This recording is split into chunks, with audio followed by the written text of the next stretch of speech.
El resentimiento es un sentimiento muy feo. Teóricamente a nadie le gustaría estar resentido con alguien o con algo, pero en el fútbol, y sobre todo si hablamos de las selecciones, es una de las emociones más comunes. Jugadores que se quedaron resentidos con sus selecciones o con sus entrenadores por algún motivo. Lo acabamos de ver justo ahora con Marcelo Martins y Bolivia. ¿Se sintió muy presionado con lo de Marcelo Martins? La forma en la que Marcelo encaró esto me parece que no fue la adecuada. Lo que debió hacer hace muchos meses es primero volver al fútbol, no faltando 3 semanas como lo hizo. Y obviamente los 2 goles, y uno de penal y uno de cabeza, fueron para Villegas. Para vos, papá. Yo voy a decir solamente eso porque los goles son los que te dan la victoria y fue lo que necesitó en el repechaje. Yo hice lo posible, la culpa toda es de él. Hay que esperar para ver si lo echan o no. Y felizmente no fuimos al Mundial por la culpa de Villegas. Vamos a repasar algunos de los casos más curiosos y destacados que tenemos en el fútbol sudamericano. Vamos con el primero y más nuevo, que es Marcelo Martins y Bolivia.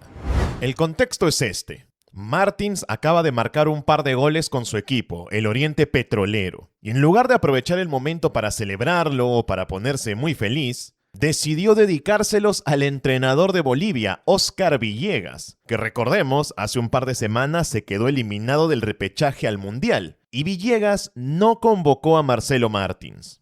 Algo que Martins no le perdonó jamás. Martins se había retirado del fútbol hace un tiempo, y hace relativamente poco regresó del retiro para jugar con Oriente Petrolero y ver si podía ganarse un lugarcito con la selección en el repechaje y tal vez en el Mundial. Pero Villegas decidió no convocarlo por mucho que Martins haya decidido volver. Martins jamás le perdonó esto.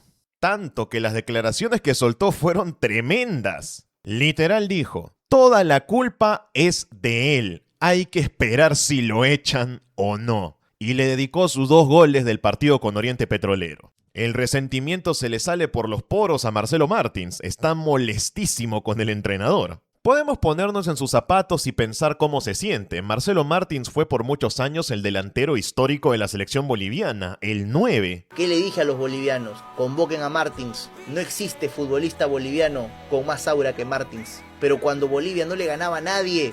Se retiró del fútbol y decidió salir del retiro para intentar ayudar a Bolivia a volver al Mundial, pero Villegas nunca lo convocó, y las razones que tuvo para no llevarlo eran claras. Como Martins no participó de una buena parte del proceso al repechaje, no veía justo convocarlo y sacar a otro que sí formó parte. O sea, priorizó el grupo por encima de un jugador individual. Sin embargo, Martins, al haber sido un referente, un líder del equipo, y también al tener un ego tan grande, se sintió por encima del entrenador y aprovechó a la primera que Bolivia se quedó afuera del repechaje para caerle con todo a Villegas, y apenas tiene una mínima oportunidad de volver a criticarlo, lo hace. Que le haya dedicado estos 2 goles a él te demuestra que Martins está muy resentido con la selección y sobre todo con Óscar Villegas. ¿Un ego desmedido? ¿Un jugador que ya no tenía mucho que dar y se intentó subir al bus cuando vio que Bolivia tenía chances de ir al Mundial?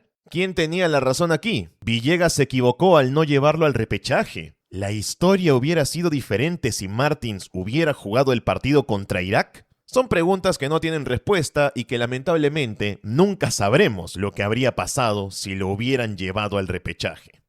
Pero esto no solo pasó en Bolivia. En Perú ocurrió algo parecido. Para esto tenemos que remontarnos a 8 años en el pasado. Mundial de Rusia. Perú acababa de clasificarse y se estaba armando el equipo, la lista para ir al Mundial. La convocatoria más importante del siglo XXI para la selección peruana, y Ricardo Gareca tenía el difícil trabajo de elegir a los 23 jugadores que irían a Rusia. Obviamente incluyó a la mayoría de los que estuvieron en las eliminatorias, a los titulares, a los suplentes y a casi todos los ya conocidos.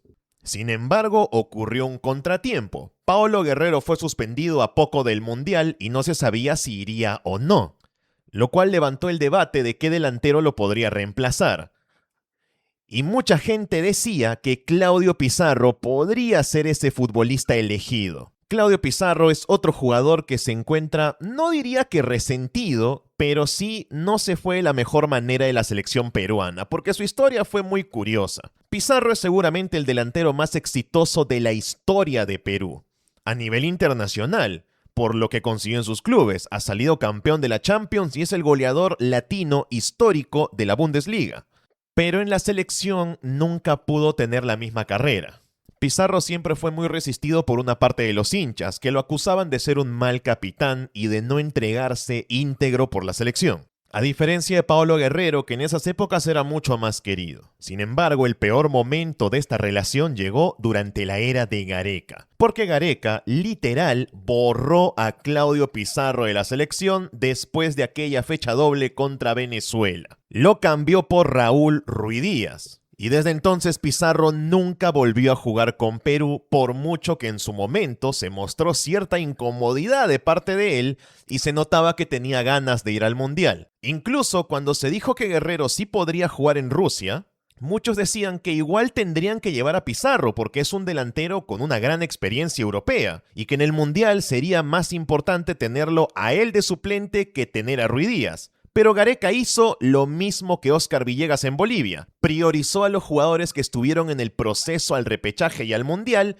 y dejó afuera a los que no aportaron tanto. Mensaje para todos los que nos siguen y quieran buscar un lugar para demostrar cuánto saben de fútbol, y nosotros tenemos el espacio perfecto para hacerlo con total seguridad. Basta con decir que son patrocinadores oficiales de la UEFA Champions League para que se convenzan. Te dan beneficios como tu fija asegurada, o sea que te devuelven la plata incluso si pierdes aplicando los términos y condiciones. Puedes usar el código ALEX365 para aprovechar todas las ventajas como ver partidos en vivo y claro, los superaumentos. Todos los detalles los encuentras abajo. Y entre esos estaba Claudio Pizarro. La discusión era muy clara. Los que creían que Pizarro tenía que estar por su experiencia, por lo que representaba, y los que creían que tenía que estar Ruidíaz porque él había formado parte del nuevo proceso de la selección. Y cuando sí llevaron al Mundial a otros jugadores que habían sido, entre comillas, borrados por Gareca, como Jefferson Farfán o Advíncula, la ausencia de Pizarro se sintió todavía más fuerte. Se sintió como si Gareca hubiera perdonado a Farfán, perdonado a Advíncula, pero no perdonó a Pizarro. Y eso yo creo que Pizarro jamás lo olvidó. Seguramente su sueño era poder jugar un mundial antes de retirarse. Hubiera sido un cierre soñado con broche de oro para una gran carrera, pero no se le dio. Gareca nunca lo llamó de vuelta y la relación de Pizarro con Perú no pudo terminar bien. Y aprovechando que hablamos de Gareca, a él le pasó algo similar. Nos tenemos que ir mucho más al pasado, año 1986. Mundial de México. Tal vez el mundial más recordado por los hinchas argentinos por Maradona. Gareca en su momento también fue futbolista y al igual que Pizarro también fue delantero. La diferencia es que Gareca marcó el gol más importante de esas eliminatorias para dejar afuera a Perú y clasificar a Argentina al Mundial. Un gol por el que muchos lo consideraron un héroe. Transcurre la línea, yo entro y la empujo. Llegó Salvador Pasarela que nos pone en México. Para mí fue Gareca, ¿no? Pero Daniel fue el que metió la pelota entre el palo, ¿no? Luego de un partido de infarto, Argentina clasificó.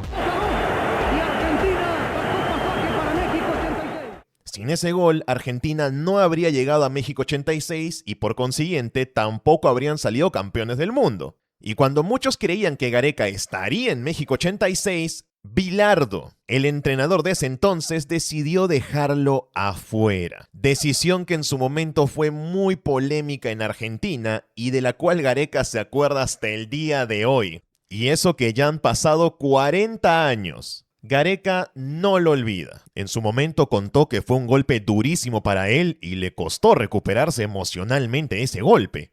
Quedarse afuera de un mundial que al final Argentina ganó. Hubiera podido Gareca ser campeón del mundo, cosa que al final nunca consiguió, porque él sintió que merecía estar en el mundial. ¿Por qué? Porque me tocó a mí. Fue cuando ya dirigís y cuando ya vos sos director técnico, empezás a entender las cosas. Él tuvo que tomar decisión y la tomó. No es fácil, pero viste, o sea, vos quedás fuera de un mundial, imagínate vos. Después lo entendí, viste, después lo entendí porque yo tuve que tomar decisiones jodidas, en determinado momento tuve que tomar decisiones complicadas y bueno, viste, o sea, con jugadores que me dieron alegría, me dieron satisfacciones y viste, y por ahí lo tuve que dejar afuera.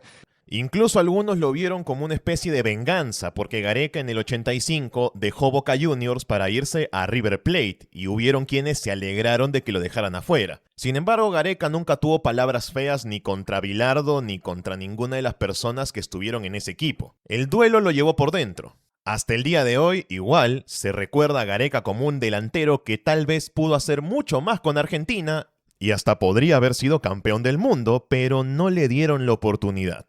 Y sin irnos muy lejos, hubo un caso muy fuerte allá por el año 2010. De hecho, hubieron dos casos. El primero es el de Juan Román Riquelme, un volante histórico para el fútbol argentino y para Boca Juniors, considerado por muchos como uno de los últimos 10 de la historia del fútbol y un futbolista tremendamente talentoso, pero que en la selección nunca se le dieron bien las cosas. Y su punto más bajo por mucho fue en el 2010, cuando Diego Maradona, cuando fue entrenador de Argentina, lo dejó no solo afuera del Mundial, sino también claramente lo dejó afuera del equipo.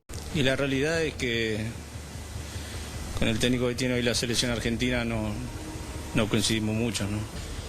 Y tampoco tengo los mismos códigos que tiene él, ¿no? Surgió el rumor por aquel entonces que uno de los jugadores de aquel plantel le había hecho saber al Coco que un grupo de futbolistas buscaban correrlo del cargo para que su lugar lo tomase Diego Maradona.